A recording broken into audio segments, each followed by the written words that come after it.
The year is 2025. The world is buzzing with technological advancements and the financial markets are no exception. Everywhere you look, there's a sense of optimism and excitement. Investors are pouring money into stocks, hoping to ride the wave of prosperity. The stock market is soaring, fueled by a frenzy of speculative trading. It's a time of unprecedented growth, with new records being set almost daily. But beneath the surface, there are signs of trouble brewing. The stock market is soaring, fueled by a frenzy of speculative trading. Investors are chasing after the next big thing, driven by the fear of missing out. Every day, new companies are going public and their stock prices are skyrocketing. It's a feeding frenzy with everyone trying to get a piece of the action. But as history has shown us, such rapid growth is often unsustainable. Real estate prices are through the roof, seemingly detached from reality. In cities across the globe, housing markets are overheating. Luxury homes are being snapped up at record prices, and even modest properties are becoming unaffordable for the average person. It's a bubble waiting to burst, reminiscent of the housing market frenzy that preceded the 2007 financial crisis. Sound familiar? It's eerily reminiscent of the pre-2007 financial landscape, a period that should serve as a stark warning to investors and policymakers alike. The parallels are striking, with the same patterns of speculative excess and overvaluation. Back then, it was the subprime mortgage crisis that triggered the collapse. Today, it could be any number of factors, from tech stocks to cryptocurrency. Have we learned our lesson, or are we hurtling towards another devastating financial crisis? The signs are all there, if we choose to see them. Market analysts are sounding the alarm, warning of the dangers of unchecked speculation. But in the midst of the euphoria, it's easy to ignore the warning signs. Investors are driven by greed, hoping to make a quick profit before the bubble bursts. The echoes of 2007 are reverberating, reminding us that unchecked exuberance and risky financial practices can have catastrophic consequences. The financial crisis of 2007 left a lasting scar on the global economy, leading to widespread unemployment, business closures, and a loss of confidence in the financial system. We must not forget the lessons of the past, or we risk repeating the same mistakes. We need to examine the lessons of the past to safeguard our financial future. By understanding the causes of previous crises, we can take steps to prevent them from happening again. This means implementing stricter regulations, promoting financial literacy, and encouraging responsible investing. Only by learning from history can we hope to build a more stable and resilient financial system for the future. The 2007 crisis had its roots in the booming housing market. During the early 2000s, the housing market was experiencing unprecedented growth. New housing developments were springing up everywhere, and the dream of homeownership seemed within reach for many Americans. This boom was driven by a combination of factors, including low interest rates and a strong economy. However, beneath the surface, there were signs of trouble brewing. Low interest rates and lax lending standards created an insatiable appetite for mortgages, even among borrowers with poor credit. Banks and mortgage lenders, eager to capitalize on the housing boom, began offering loans to individuals who would not have qualified under traditional lending standards. These subprime mortgages were often given to borrowers with low credit scores, limited income, or unstable employment histories. The goal was to keep the housing market growing, but it came at a significant risk. These subprime mortgages, packaged and sold as complex financial instruments, became ticking time bombs. Financial institutions bundled these risky loans into mortgage-backed securities and sold them to investors around the world. The idea was that by spreading the risk, the financial system would be protected.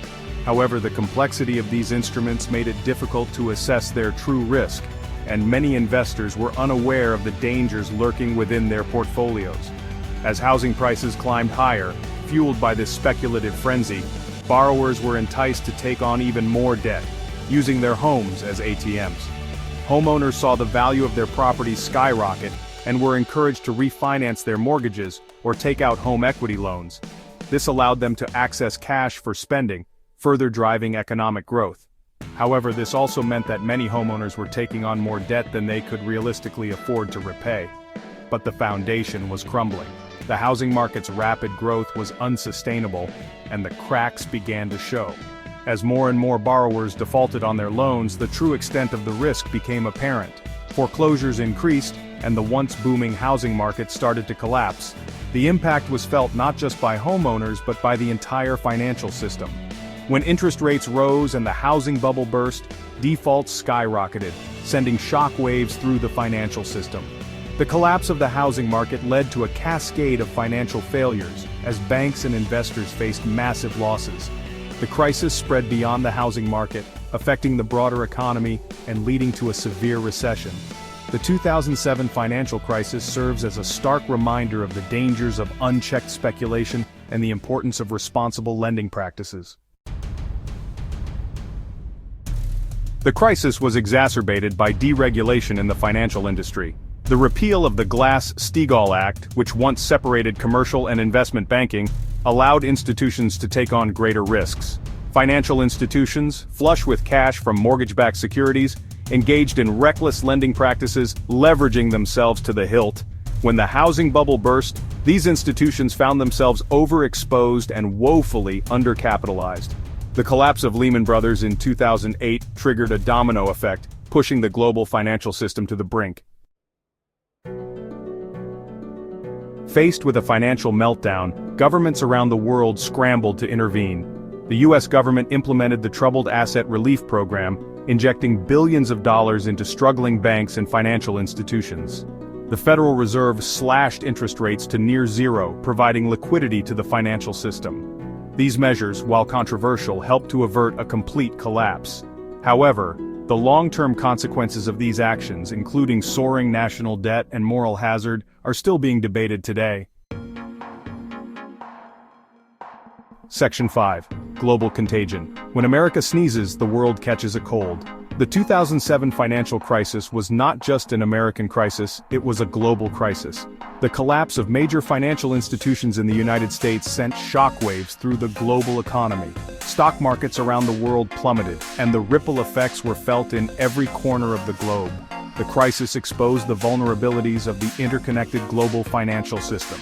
The interconnectedness of the global financial system meant that the shock waves of the U.S. housing market collapse reverberated across the world. Banks and financial institutions in Europe, Asia, and other regions found themselves in deep trouble as they had significant exposure to U.S. mortgage-backed securities.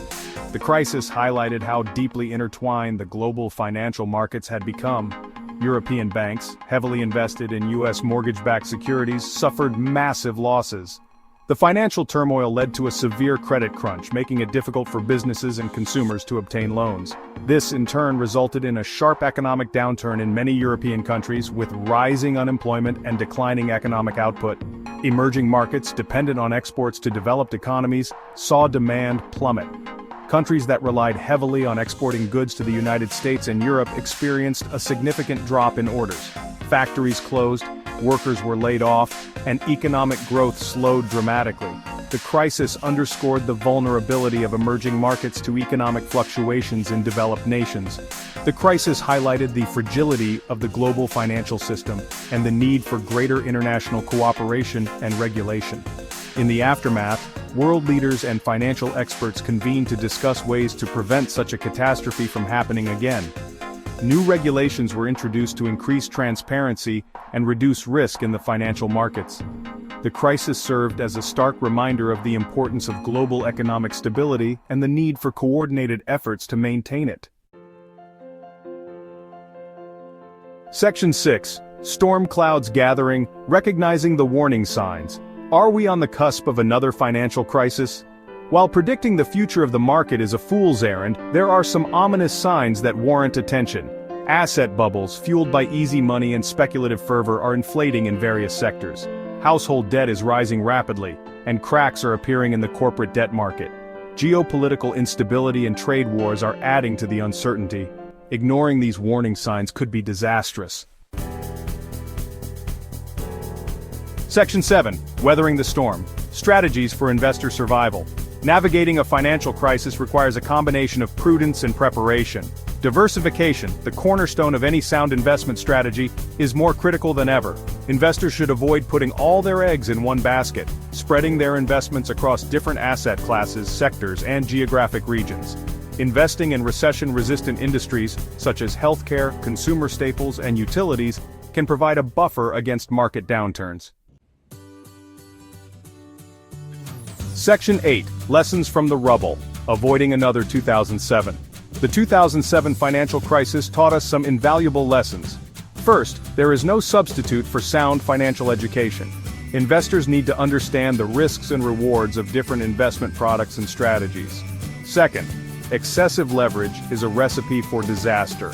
Both individuals and institutions should avoid taking on more debt than they can reasonably handle. Third, transparency and accountability in the financial system are essential for maintaining stability and trust. Section 9 Crisis as opportunity: finding value in the downturn. While financial crises are undoubtedly painful, they also create opportunities for savvy investors. As asset prices plummet, bargains emerge for those with cash on hand and a long-term investment horizon. Market downturns are also a good time to rebalance portfolios, selling overvalued assets and buying undervalued ones. However, it's important to remember that timing the market is extremely difficult.